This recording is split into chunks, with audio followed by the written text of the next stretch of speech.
नमस्कार, स्वागत है आपका। आप देख रहे हैं खबरों का पंचनामा। देश और दुनिया की 5 बड़ी खबरों पर गहन चर्चा और इनके एनालिसिस के लिए कैपिटल टीवी के editor in chief doctor Manish Kumar हमसे जुड़ रहे हैं सीधे बंगाल की धरती से।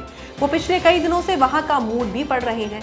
हम हर खबर पर उनकी डीप एनालिसिस लेंगे, लेकिन उससे पहले एक नजर आज की हेडलाइंस पर।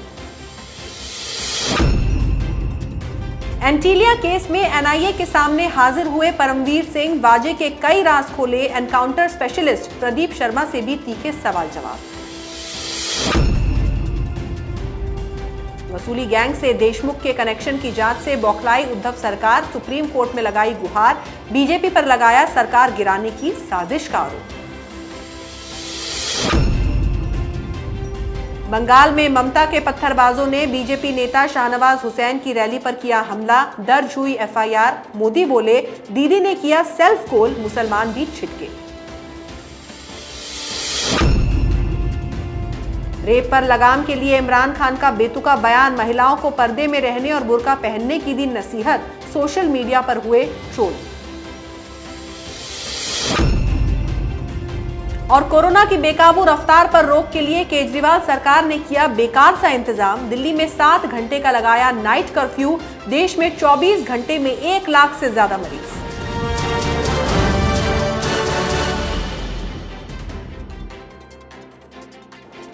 सबसे पहले बात करेंगे वाजे केस की। आज मुंबई पुलिस के पूर्व कमिश्नर परमवीर सिंह का एनआईए से सामना हुआ। इस दौरान एनआईए ने वाजे को लेकर परमवीर से कई तीखे सवाल जवाब किए, जिसमें परमवीर ने सचिन वाजे की भूमिका को लेकर कई बड़े खुलासे किए।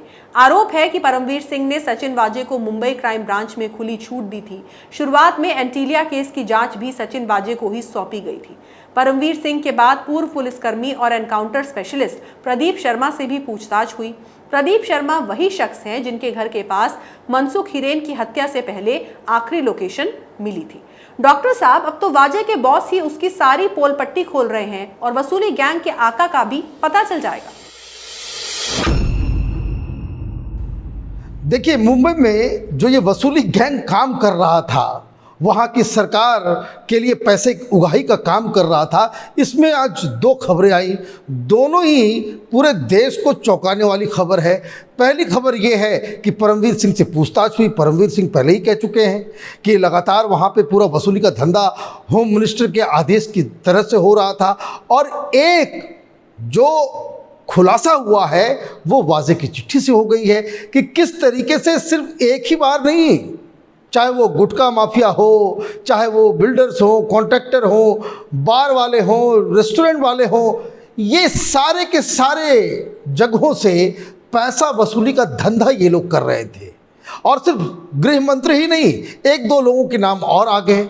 मतलब ये मुंबई के अंदर में सरकार के नाम पे ये जो अघाड़ी सरकार, ये विचारधारा को तिलांजलि देकर के ये 3 अलग अलग साइज के पहियों वाली सरकार जो बनी है, इसका मकसद अब बिल्कुल दिन के उजाले की तरह साफ हो चुका है कि ये लोग सिर्फ लूटने खसूटने के लिए आए थे, मुंबई को तबाह बर्बाद करने आए थे, ये अपना वसूली का धंधा शुरू करने आए थे। अब इसमें कोई शको सुबह की कोई बात ही नहीं रह गई। और इन सब चीज़ों के अंदर किस तरीके से ये परमवीर सिंह कौन है, ये सरकार, ये गृह मंत्री ने ही उसे बनाया। वाजे को किसने वहाँ पे रखा? अब पता चल रहा है कि भाई शरद पवार नाराज थे या नहीं थे। वाजे ने चिट्ठी लिख दी कि शरद पवार नाराज थे, हमसे 2 करोड़ रुपया गृह मंत्री मान रहे थे कि शरद पवार को मना लिया जाएगा, उनको कन्विंस कर देंगे। क्या ये रकम शरद पवार के लिए थी? ये सवाल तो पूछा जाना चाहिए। ये मानने मनाने की जो परंपरा चल रही है और जो कैश का जो धंधा चल रहा है, ये वाकई एक शर्मनाक घटना है। और ये सारे जो लोग इस अघाड़ी सरकार के अंदर हैं, वो सब के सब बेनकाब हो चुके हैं। अगली खबर वसूली गैंग से जुड़ी है। 100 करोड़ की वसूली पर जांच शुरू हुई और अनिल देशमुख तक आंच पहुंची तो उद्धव ठाकरे भी बौखला गए। अनिल देशमुख के खिलाफ सीबीआई जांच को चुनौती देने के लिए उद्धव ठाकरे ने सुप्रीम कोर्ट का रुख किया है। बता दें कि बॉम्बे हाई कोर्ट की ओर से सीबीआई को अनिल देशमुख के खिलाफ प्राथमिक जांच करने का आदेश दिया गया था और 15 दिनों में जांच की रिपोर्ट मांगी गई थी। अब इसी फैसले को महाराष्ट्र सरकार ने सुप्रीम कोर्ट में चुनौती दी है। वहीं बौखलाई शिवसेना अब बीजेपी पर उद्धव सरकार को गिराने की साजिश रचने का आरोप लगा रही है। डॉक्टर साहब, ये तो वही बात हुई कि एक तो चोरी, ऊपर से सीना जोरी, खुद के मंत्री फंसे हुए हैं, एक के बाद एक रैकेट का खुलासा हो रहा है और ऊपर से बीजेपी पर आरोप लगा रहे हैं। शिवसेना की हालत तो बहुत ही अजीबोगरीब सी हो गई है।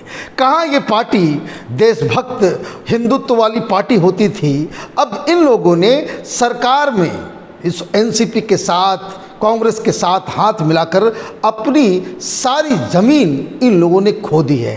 और अब सामना के अंदर आर्टिकल लिख रहे हैं संजय राउत साहब कि ये साजिश चल रही है महाराष्ट्र की सरकार को गिराने के लिए। अरे गिराने के लिए ये साजिश बीजेपी कर रही है। आप क्या कहना चाह रहे हो कि जो हाईकोर्ट से ऑर्डर मिल रहा है कि ये बहुत ही सीरियस मसला है, गृह मंत्री के ऊपर कार्रवाई होनी चाहिए, गृह मंत्री के ऊपर जांच होनी चाहिए, सुप्रीम कोर्ट कह रहा है कि भाई it's a very serious matter, ये तो उनके बाकायदा फैसले में आ चुका है। अब उसके बाद संजय राउत ये कह रहे हैं कि भाई देश की जो संवैधानिक संस्थाएं हैं, जो सेंट्रल एजेंसियां हैं, ये सब के सब षड्यंत्र रच रहे हैं और ये तो भोले भाले नादान से इनोसेंट लोग हैं जिनको तो कुछ बुराई आती ही नहीं है, ये सत्य हरिश्चंद्र हैं। ये आर्टिकल सवेरे निकला और दिन में वाजे की चिट्ठी आ गई। वाजे शिवसेना का प्रवक्ता रह चुका है। वाजे उसके लिए उद्धव ठाकरे और शिवसेना के चार मंत्री पिछली सरकार में जब ये गठबंधन में थे तो मुख्यमंत्री के ऊपर दबाव डाल रहे थे कि सचिन वाजे को फिर से रीइंस्टेट किया जाए। किस बात के लिए? जब सब कुछ दिन के उजाले की तरह साफ हो गया कि ये वाजे दरअसल ये पैसा उगाही का धंधा चला रहा था, इसे लोग मुख्यमंत्री का आदमी समझ करके इसे पैसे भी दे रहे थे, ये काउंटिंग मशीन लेकर के घूम रहा था मुंबई के अंदर। इसके बावजूद शिवसेना ने इसको डिफेंड किया। इसी अखबार में जिसमें आज वो लिख रहे हैं कि भाई सरकार को गिराने की साजिश चल रही है, आपने ये कहा था कि बहुत ही कैपेबल और ऑनेस्ट अधिकारी है सचिन वाजे। तो अब सारी सच्चाई दुनिया के सामने आ रही है। अब वाजे खुद लिख रहा है कि सरकार जो है वो उनसे धंधा करवाने के लिए उसको ब्लैकमेल कर रही थी। अब बात करेंगे बंगाल में टीएमसी के पत्थरबाजों की। पश्चिम बंगाल के चुनावी दंगल में हिंसा का दौर लगातार जारी है। एक बार फिर टीएमसी के गुंडों ने बीजेपी नेताओं को निशाना बनाया और मंत्री शाहनवाज हुसैन की हावड़ा रैली के दौरान उन पर पत्थरबाजी की। इस पत्थरबाजी का आरोप सीधा सीधा बौखलाई ममता बनर्जी के गुर्गों पर लग रहा है। शाहनवाज हुसैन ने ममता को चुनौती देते हुए कहा कि हम डरने वाले नहीं हैं, हम तो कश्मीर में नहीं डरे तो बंगाल में कैसे डर जाएंगे। डॉक्टर साहब, बंगाल का चुनाव ऐतिहासिक है। ममता और उनके लोग चुनाव जीतने के लिए किस हद तक जा सकते हैं, इसका ये उदाहरण है। देखिए, पिछले एक सप्ताह से कैपिटल टीवी की टीम बंगाल के अंदर है। मैं आपको बहुत ही जिम्मेदारी के साथ बता सकता हूं कि लोग तृणमूल कांग्रेस से यहां डरते हैं। जो लोग भारतीय जनता पार्टी या कांग्रेस या वामपंथियों को भी वोट देना चाहते भी हैं, वो कैमरे के सामने आकर के नहीं बोलते। कैमरा बंद होता है और वो फौरन ही कहते हैं कि इस बार तो परिवर्तन हो गए। और इस दहशत की वजह क्या है? इस दहशत की वजह यही है कि तृणमूल कांग्रेस के कार्यकर्ता, चाहे वो कलकत्ता के अंदर हो या कलकत्ता के बाहर, वो आम जनता को डरा धमका करके इस चुनाव को जीतना चाहते हैं।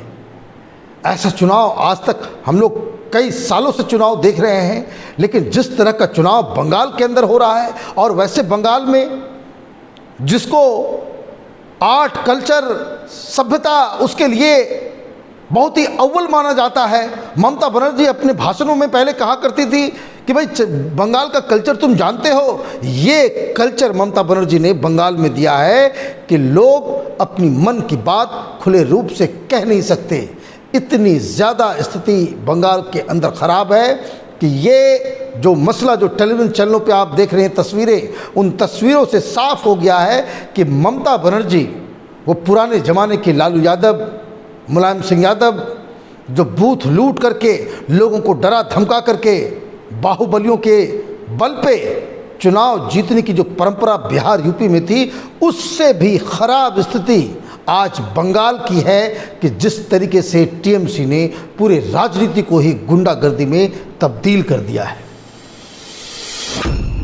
अगली खबर इमरान खान के नए बयान पर। जी हां, रेप की बढ़ती घटनाओं को रोकने के लिए पाकिस्तान के आका इमरान खान बेतुकी सलाह देकर बुरी तरह विवादों में फंस गए हैं। इमरान खान ने रेप की बढ़ती घटनाओं को रोकने के लिए महिलाओं को पर्दा करने की सलाह दे डाली, यानी कि बुर्का पहनने का फरमान सुना दिया। इसके बाद से ही इमरान बुरी तरह से घिरे हुए हैं और लोग उन्हें सोशल मीडिया पर ट्रोल कर उनसे सवाल पूछ रहे हैं। डॉक्टर साहब, अब इमरान खान के बारे में क्या कहा जाए? एक तरफ दुनिया की अलग लड़ाई है और इमरान किसी और खुमारी में जी रहे हैं। इमरान खान की मुसीबत यह है कि वो न घर के रहे न घाट के। जब वो चुनाव लड़ रहे थे तो बहुत सारे लोग पाकिस्तान के कह रहे थे कि पहली बार एक ऐसा लीडर आया है जो बहुत ही मॉडर्न विचार रखने वाला शख्स है, वो पाकिस्तान को मॉडर्नाइज करेगा। वहाँ पे जो जहालत है, वहाँ पे जिस तरह के वहाँ पे जो दकियानुसी सोच, जो कट्टरवादिता उस समाज के अंदर है, उससे पाकिस्तान को मुक्ति दिलाएगा। ये एक ऐसा कि नया पाकिस्तान बनाएगा। चुनाव जीत गए। हिंदुस्तान में भी ये लेफ्ट लिबरल कबाल, ये टुकड़े टुकड़े गैंग, ये कश्मीरियों के लिए हिंदुस्तान के साथ गद्दारी करने वाला ये लुटियन गैंग, ये सब लोग भी नाचने लग गए ऐसे कि जैसे कोई उनके घर का लड़का प्रधानमंत्री वहाँ बना हो। लेकिन पाकिस्तान तो वो जहन्नुम है कि जहाँ बड़े बड़े सुरमा भी वही राग अलापने के लिए मजबूर हो जाते हैं जो वहाँ पे चल रहा है। क्योंकि वहाँ पे तो लोग यही कहते हैं कि भाई बाकी दुनिया में जितने भी देश हैं उसको इंसानों ने बनाया है। इस्लाम के लिए अगर कोई देश बना है तो वो पाकिस्तान बना है। तो जब चुनाव वो जीत गए तो उन्होंने क्या कहा? इमरान खान ने ये नहीं कहा कि वो एक मॉडर्न सेकुलर प्रोग्रेसिव पाकिस्तान बनाएंगे। उनका नया पाकिस्तान वो रियासत मदीना था। अब रियासत मदीना तो एक इस्लामिक कॉन्सेप्ट है और जो शख्स फॉरेन डेलीगेट से मिलते हुए, यूएस प्रेसिडेंट के साथ मिलते हुए वो कंठी माला जपना शुरू कर दे, उससे आप क्या उम्मीद करते हैं?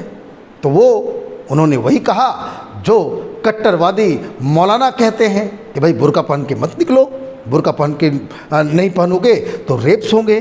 तो ये पाकिस्तान का एक असली चेहरा दुनिया के सामने बाहर आया है। ये अच्छी बात है कि ये जो मॉडर्न ख्यालात वाले इमरान खान हैं उनके मुंह से ये बातें निकली हैं जिससे इस बात की पुष्टि हो जाती है कि दुनिया बदल जाएगी, दुनिया आगे बढ़ जाएगी, पाकिस्तान कभी सुधरने वाला नहीं है। अब बात दिल्ली के सीएम केजरीवाल के नए ड्रामे की। दिल्ली में कोरोना की रफ्तार तेजी से बढ़ रही है। एक एक दिन में 3000 से ज्यादा केसेस सामने आ रहे हैं। पहले तो केजरीवाल ने लापरवाही दिखाते हुए लोगों को सारी छूट दे दी, सारी पाबंदियां हटा दी, लेकिन जब फजीहत बढ़ी तो ड्रामे के लिए नाइट कर्फ्यू लगा दिया और इस नाइट कर्फ्यू की गाइडलाइंस में भी सारी छूट दे दी। डॉक्टर साहब, केजरीवाल ने तो लापरवाही की हद ही कर दी और ऊपर से ड्रामा अनलिमिटेड टाइप का। केजरीवाल दरअसल मीडिया को पैसे देकर के वो अपना चेहरा चमकाना चाहते हैं और एक ऐसे मुख्यमंत्री के रूप में पूरे देश में अपने आप को प्रेजेंट करना चाहते हैं कि जैसे वो बहुत ही ज़्यादा कंसर्न है। भाई ये नाइट कर्फ्यू से क्या मतलब है? रात में दिल्ली में कोई नाइट लाइफ है कि लोग सड़कों पर नज़र आते हों, उससे कोरोना फैल जाएगा? भाई सोशल डिस्टेंसिंग और लोग अपने अपने घरों में रहें, उस वजह से कोरोना का प्रसार वो बंद होगा। नाइट कर्फ्यू, नाइट में वैसे भी दिल्ली में लोग बाहर नहीं निकलते, लेकिन फिर भी आपने तमाशा कर दिया और मीडिया वालों ने, सब लोगों ने बताया बहुत बड़ा फैसला, बहुत बड़ा फैसला। ये फैसला बहुत बड़ा इसलिए है और इस तरह से उसको प्रसारित इसलिए किया जा रहा है क्योंकि आप देखिए हर टेलीविज़न चैनल के ऊपर वो ये गुजारिश करते हुए नज़र आता है कि सब लोग जाकर के अब एक कोरोना का वैक्सीन आप लगा लें। मेरे माँ बाबूजी ने भी लगाया है और ये पैसा जो टेलीविज़न चैनलों के पास जा रहा है, इसलिए केजरीवाल ने क्या क्या गलतियां की, क्या खामियां रही, दिल्ली के अंदर में फिर से कोरोना का कहर क्यों फैला, इसके बारे में कोई आदमी आपको बताएगा नहीं। कोई मीडिया हाउस केजरीवाल के खिलाफ एक शब्द नहीं बोलेगा। क्यों?